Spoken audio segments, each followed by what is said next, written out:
Hey everybody, welcome back to Flippin' Nuts. I'm working on a really cool car. This video is actually from several months ago. I started working on this Cadillac, and it's a pretty neat project. I think you probably dig it. So anyway, thanks for coming and checking it out. And it's a short video, but you know, you'll see why in a minute. So anyway, thanks for checking it out.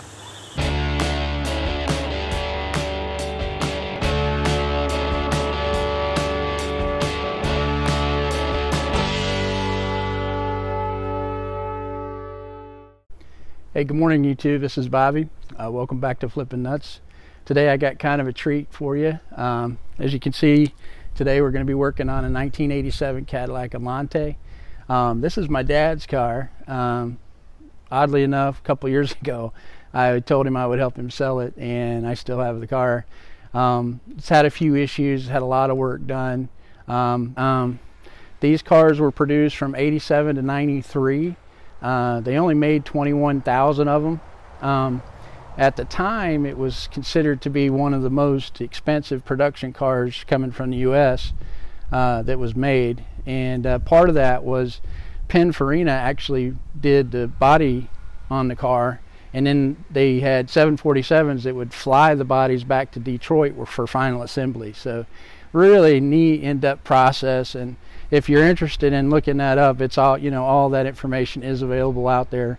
Really cool car. A lot of people love them, hate them. I kind of think they're pretty neat. I love the car. I think the body lines on this car are really beautiful. And but there's a ton of guys that have done videos on these on YouTube. Hoovie's Garage, he's done some stuff. And you know, today we're going to be doing a fuel pump on the car, which is pretty in-depth, and the tank's got to come out, and you know, it's a pretty big process. So what I'll do is I'll walk you around the car real quick. I'll get Camden to come out here and help me take the top off of it, and I'll walk you around the car and I'll show you what we're working with. Thanks for coming. First time I ever laid eyes on one of these cars was in a movie called Tango and Cash with Sylvester Stallone and Kurt Russell, I think it was. And there's a scene where he slides in front of a semi and gets out in the middle of the road with a, you know, Armani suit, and pulls the gun on this semi, and I was looking at the car. I'm like, I wish he would get out of the way. I want to see what this car is.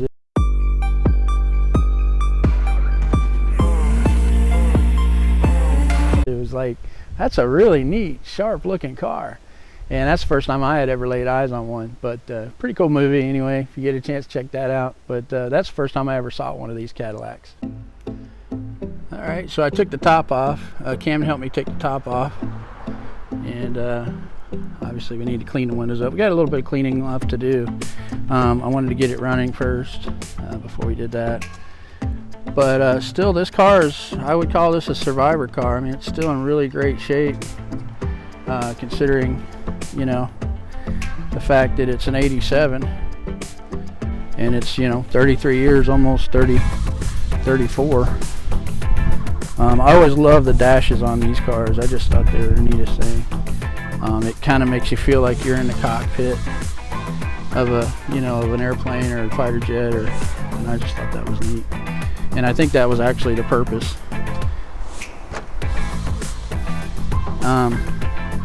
Right now I've got the battery out of it, or well, it's in it, but I got to charge it.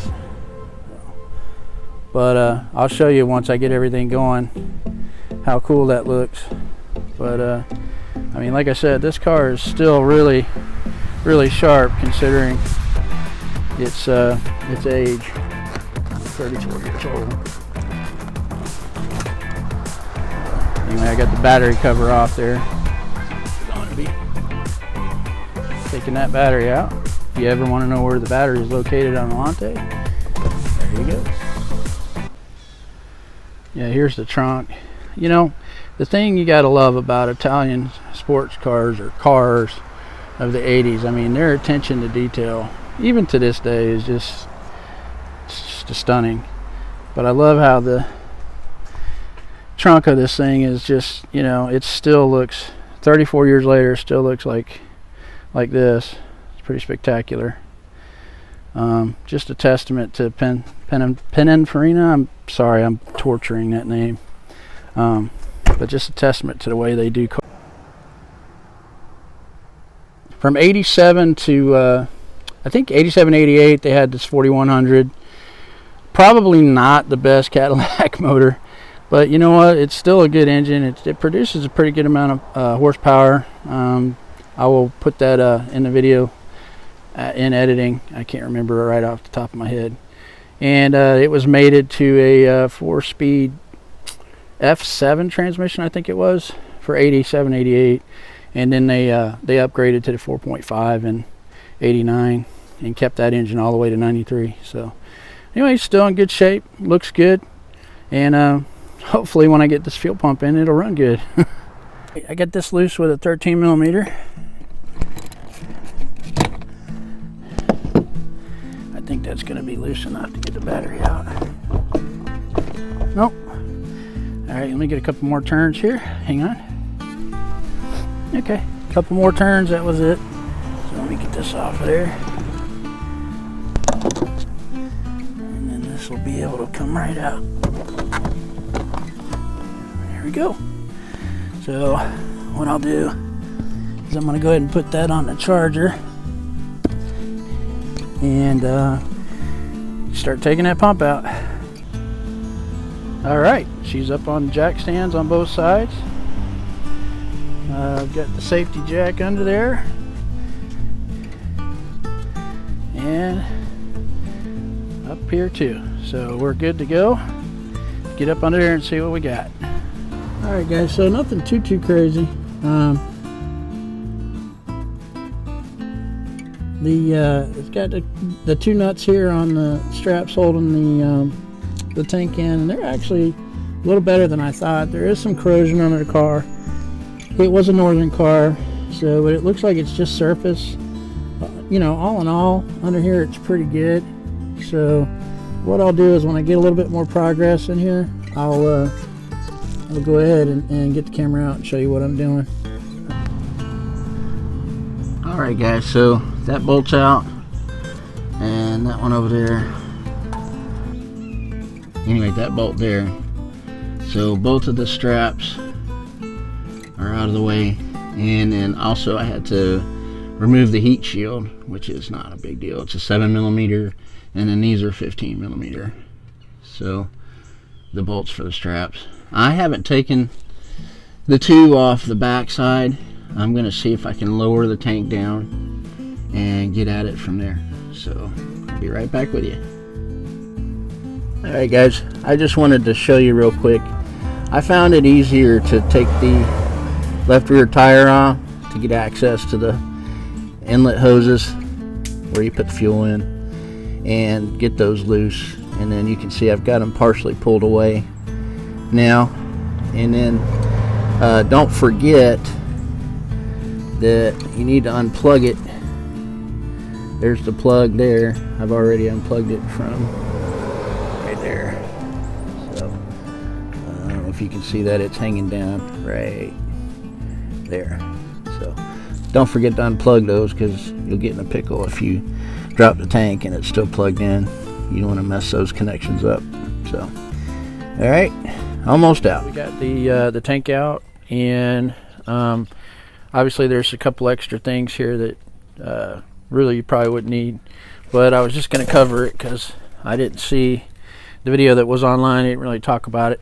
But on this ring right here, you'll just take your screwdriver and put it up against that, and then you'll hammer that around until you get to the stop, and then that'll allow you to lift the fuel pump and all that out.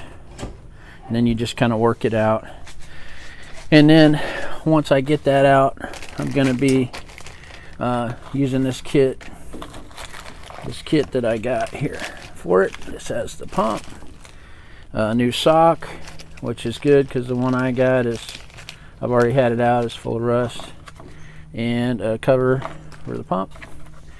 And this kit right here, that's the number. I actually found this one on eBay, And so, you know, they're out there. So I'm going to go ahead and put this in, and once that's in, I'll be right back with you. Alright, so I hate to stop the video right there, but this is kind of as far as I got with the car. I'm kind of really stumped about this one, so if there's anybody out there that knows about these cars or might have some ideas or suggestions, I'm just stumped. Got the fuel pump in and everything exactly the way it should be, but I'm still not getting the car to start. I can hot wire or straight wire the to the fuel pump relay, and it'll probably start that way, but I really don't like doing that. I'd like to keep it stock. But any suggestions, I'm open. So anyway, I'll get the second video up real quick, and as soon as I possibly can. But hey, listen, if you can, if you don't mind, if you could hit the subscribe button and to see what happens with this car, and maybe a like would be nice. Either way, whatever works for you. But anyway, thanks for checking out the video. I appreciate it.